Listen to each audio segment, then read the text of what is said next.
வாழ்க வையகம், வாழ்க வையகம், வாழ்க வளமுடன். குரு வாழ்க, குருவே துணை. அறிவேதான் தெய்வமென்றார் தாயுமானார், அகத்ததுதான் மெய்ப்பொருள் என்றெடுத்து காட்டி அறிவதனை அறிவித்தார் திருவள்ளுவர். அவ்வறிவை அறிவதற்கு முறைகள் சொன்னார் அறிஞர் திருமூலர். அவ்வறிவில் ஆழ்ந்து ஆனந்த கவியாத்தார் ராமலிங்கர். அறிவில் அறிவாய் நிலைத்து அறம் வகுத்தோர், அதை வாழ்ந்து காட்டினோர் வழியில் தோன்றிய மகான் வேதாத்திரி மகரிஷி அவர்களை வணங்குவோம். வாழ்க வளமுடன். அன்பர்கள் அனைவருக்கும் எனது வணக்கங்களும் வாழ்த்துக்களும்.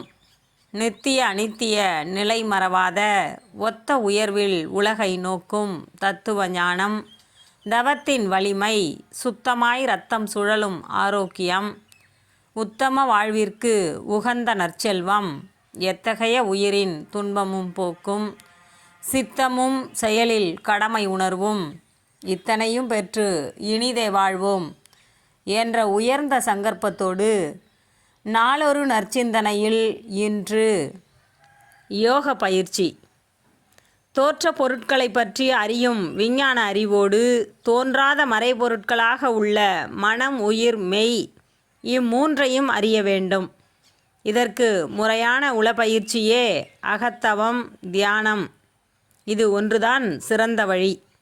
இத்தகைய உளப்பயிற்சியினால் அறிவானது கூர்மையும் நுண்மையும் அமைதியும் உறுதியும் தெளிவும் பெறும்.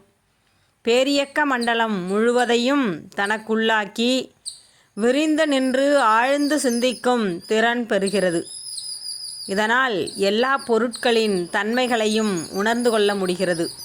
பிற உயிர் பெறும் இன்ப துன்ப உணர்வுகளின் தன்மையை ஊடுருவி நின்று அறியும் நுட்பமும், உயிர்கள் படும் துன்பத்தை இயன்றவரை போக்க உதவும் தகைமையும், எவ்வுயிருக்கும் துன்பம் விளைவிக்காமல் தனது தேவை, விருப்பம் இவற்றை நிறைவு செய்து கொள்ளும் ஒழுக்க பண்பும் இயல்பாக உருவாகிவிடும். எனவே யோக சாதனையால் மனிதன் அறிவிலும் செயலிலும் சிறந்து விளங்க முடியும். இவையெல்லாம் பொதுவாக யோக பயிற்சியினால் மனிதனுக்கு கிடைக்கும் பெரும் பயன்கள். வாழ்க வளமுடன்.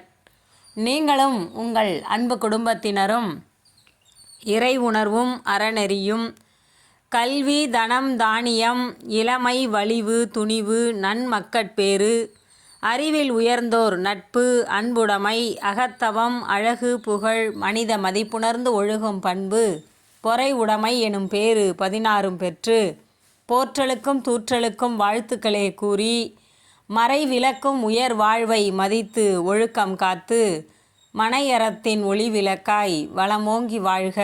வாழ்க வளமுடன். மீண்டும் நாளை சந்திப்போம். அன்புடன் சீதா செந்தில்குமார்.